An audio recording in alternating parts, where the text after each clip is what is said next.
Why humans used to live shorter lives. Real, scientific reasons.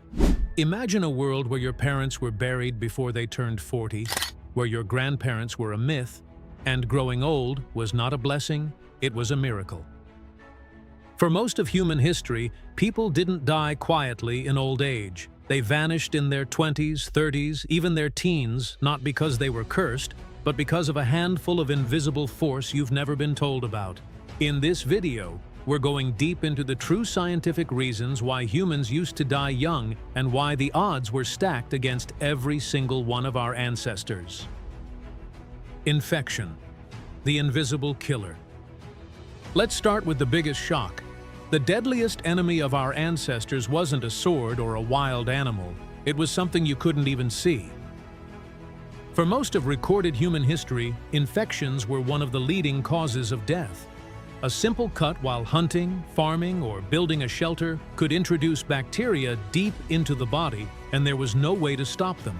In childbirth, a minor tear or infection in the uterus could spiral into a deadly fever within days.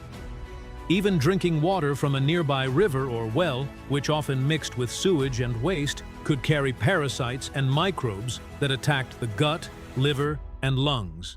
Without antibiotics, antiseptics, or even an understanding of germs, the human body was left alone to fight battles it wasn't built to win. Smallpox, tuberculosis, cholera, typhoid, and countless respiratory infections would sweep through villages, killing the weak and occasionally taking strong adults who simply caught the wrong strain at the wrong time. In that world, getting sick wasn't just a bad week, it was often the last chapter of a life. The hidden disaster, babies and children. Here's the truth that changes everything. Low life expectancy back then wasn't really about adults dying early, it was about how many children never made it to adulthood. Historical life expectancy numbers are often misunderstood because they hide a brutal reality. In many pre-modern societies, roughly half of all children died before the age of 5. And some estimates suggest that up to a third or more didn't even survive their first year. Infections, diarrhea from contaminated water, complications during birth, and the simple lack of medical care turned even the smallest problem into a death sentence. A baby born with a weak heart, a mild breathing issue, or a simple infection could fade away in a matter of days or weeks. When you calculate an average age at death, all those tiny graves drag the number down dramatically, making it look like adults were dying in their 30s, when in reality, those who survived childhood often lived into their 40s, 50s, or even beyond. That's why the story of short lives is really the story of millions of children who never got the chance to grow up. Evolution, not built to survive old age. Now let's get to the uncomfortable truth. Our bodies were never really designed to grow old. From an evolutionary perspective, the main goal was survival until you could reproduce and raise your children, not to live to 80 or 90. Natural selection focused on traits that helped you survive childhood, find food, avoid predators, and successfully pass on your genes. As a result, the body's systems for DNA repair, immune function, and organ maintenance were optimized for youth, not for decades of extra wear and tear. Once the reproductive period was over, evolution didn't bother fixing slow-moving problems like accumulated DNA damage, weakened immune responses, or the gradual breakdown of tissues. That's why, today, modern humans face diseases like cancer, heart disease, osteoporosis, and neurodegeneration. Our biology is essentially running far beyond its original design limits.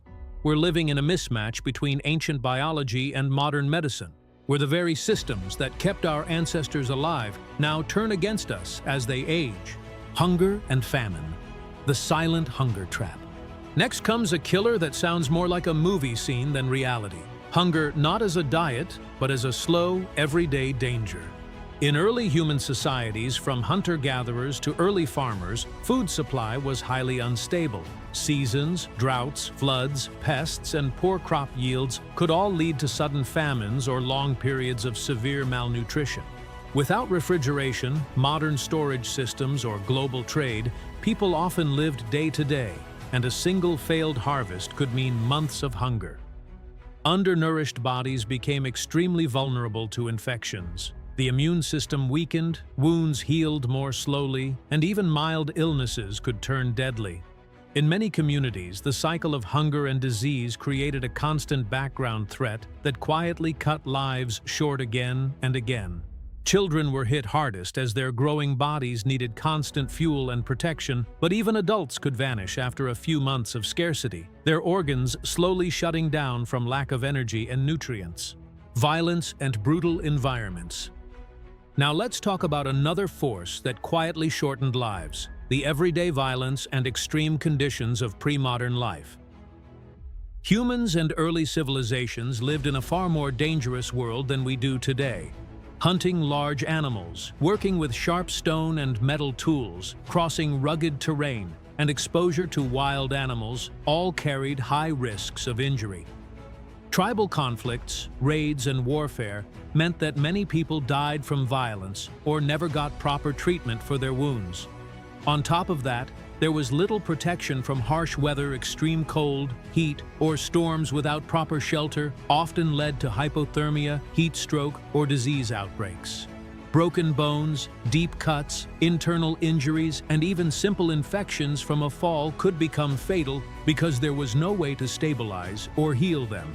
In that world, getting hurt wasn't just a hospital visit, it was often the final chapter of a life. The gap between biology and modern life. And here comes the twist. Just because we live longer doesn't mean our bodies suddenly got upgraded overnight. Modern humans are living in a kind of biological mismatch. Our cells and organs evolved for a much shorter lifespan, but medicine and technology have allowed us to stretch that time far beyond nature's original plan. As a result, we see rising rates of age-related diseases, heart failure, high blood pressure, type 2 diabetes, chronic inflammation, neurodegeneration, and various cancers that barely existed in the same form for our ancestors. The immune system, which once battled only infections and parasites, now also fights against its own aging tissues. Organs that were built for decades of use now face the stress of extra decades without proper upgrades. In effect, we've turned aging into a medical problem, and the way we handle it will shape the next era of human history. If this video opened your eyes to how brutal life used to be and how far we've come, then don't stop here. The real story of human lifespan isn't just about numbers or history books. It's about us, how we're living longer, what that means for our bodies, and what the future might look like when science starts targeting aging itself. If you want to understand the next chapter of this story, the science of living longer, healthier, and stronger, then smash that like button, hit subscribe, and turn on the bell. Because in the next video, we're going even deeper. Not just why we lived shorter lives, but what might happen when humans finally start to rewrite the rules of aging.